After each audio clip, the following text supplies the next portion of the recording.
Hello everybody, मैं हूँ Shilpa Pundir America के लुइविल सिटी से। और अमेरिका की बात करें तो यहाँ पर हालात बिल्कुल भी ठीक नहीं हैं। 26,000 से ज़्यादा केसेस और पिछले 3-4 हफ्तों में ये आंकड़ा देखने को मिला है और रोज़ हज़ारों की संख्या में यहाँ पर न्यू केसेस सामने आ रहे हैं। हम शुरुआत में जब यहाँ पर केसेस मिले थे तो हम सोच रहे थे कि अरे अमेरिका में थोड़ा ना कुछ होगा, लेकिन अब जो यहाँ पर हालात बन रहे हैं वो सच में डराने वाले हैं।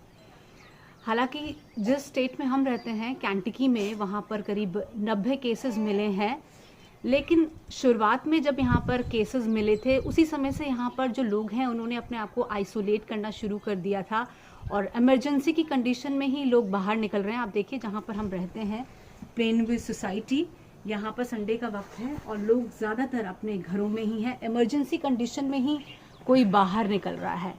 तो ऐसे हालात यहाँ पर बने हुए हैं।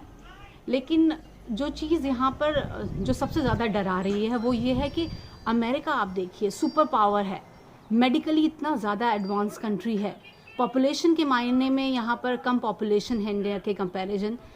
अब यहाँ पर जो हालात हैं वो डरा रहे हैं और एक तरह से 3 हफ्ते में जो अमेरिकी सरकार है पूरी कोशिश कर रही है निपटने की, लेकिन एक तरीके से सारी कोशिशें नाकाम हो रही हैं क्योंकि बड़ी संख्या में रोज़ केसेस सामने आ रहे हैं। भगवान ना करे अगर इस तरह के हालात हिंदुस्तान में बनते हैं तो कैसे निपटा जाएगा। क्योंकि जिस तरह से मेरी बात हो रही है अपने रिलेटिव से, फ्रेंड से, मैं सोशल मीडिया पे देख रही हूँ, अभी भी लोग वहाँ पर इस जो आपदा है कह सकते हैं इसे बहुत लाइटली ले रहे हैं। कल ही मैं फेसबुक पे देख रही थी कि किसी ने अपनी बर्थडे पार्टी की फ़ोटो लगाई थी, गेट टुगेदर्स की फ़ोटो लगा रहे हैं, किसी ने लिखा था कोरोना वायरस ब्रेक हॉलीडे। इस तरह की फ़ोटोज़ वहाँ पर लगाई जा रही हैं। तो यानी कि अभी भी बहुत लोग लाइटली ले रहे हैं। वहाँ पर गौमूत्र पार्टी ऑर्गेनाइज हो रही है, वहाँ पर कह रहे हैं कि अल्लाह के भरोसे है, हमें तो अल्लाह बचा लेगा। प्रोटेस्ट अभी भी चल रहे हैं, नमाज़ें अभी भी चल रही हैं, वहाँ पर यज्ञ हो रहे हैं कोरोना से निपटने के लिए। तो आप मुझे लगता है कि वहाँ पर लोग गंभीरता को बिल्कुल नहीं समझ रहे हैं कि कितनी बड़ी मुसीबत उनके सर पे खड़ी है। एक तरीके से वार वाली जो सिचुएशन होती है, आप बिल्कुल युद्ध के मुहाने पे खड़े हुए हैं। क्योंकि आप समझ लीजिए कि अमेरिका जैसा देश 3 हफ्तों में पूरी तरीके से धड़ाम है यहाँ पर। आप न्यूयॉर्क के हालात देख लीजिए।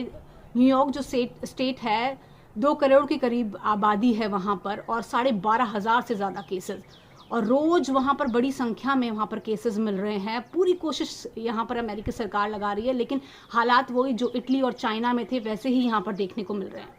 तो आप प्लीज़ गंभीरता को समझिए कि कितनी बड़ी यहाँ पर मुसीबत में आप फंसे हुए हैं। और इंडिया जैसी कंट्री जहाँ पर आप देखिए गांव देहातों में शायद लोगों को अभी भी पता नहीं होगा, जो छोटे कस्बे हैं वहाँ पर अगर ये महामारी फैलती है तो कितनी बुरे हालात हो जाएंगे। आप हमेशा बात जो इंडिया में हमेशा टसल चलती रहती है 2 समुदायों के बीच के, नहीं हमारा देश है, नहीं हमारे पूर्वज हैं, हम कागज़ क्यों दिखाएंगे, हमारा देश भी है। तो आपको अभी मौका मिला ये दिखाने का कि कितने आप राष्ट्रभक्त हैं, आप अपने देश को बचा सकते हैं। प्लीज़ प्लीज़ जो हालात यहाँ पर बने हैं, बड़ी जो कंट्रीज़ हैं, चाइना आप देख लीजिए, इटली देख लीजिए, यूएसए आप देख लीजिए, हालात समझिए। आपको मौका मिला है, प्लीज़ आपको बस करना है कि आप घरों में रहिए ताकि आप इस बीमारी से बच सकें। और जो चेन एक फैली है इन्फेक्शन की, जो 1 से 2, 2 से 4 लगातार बन रही है, उस चेन को आपको ब्रेक करना है। आप गंभीरता को समझिए।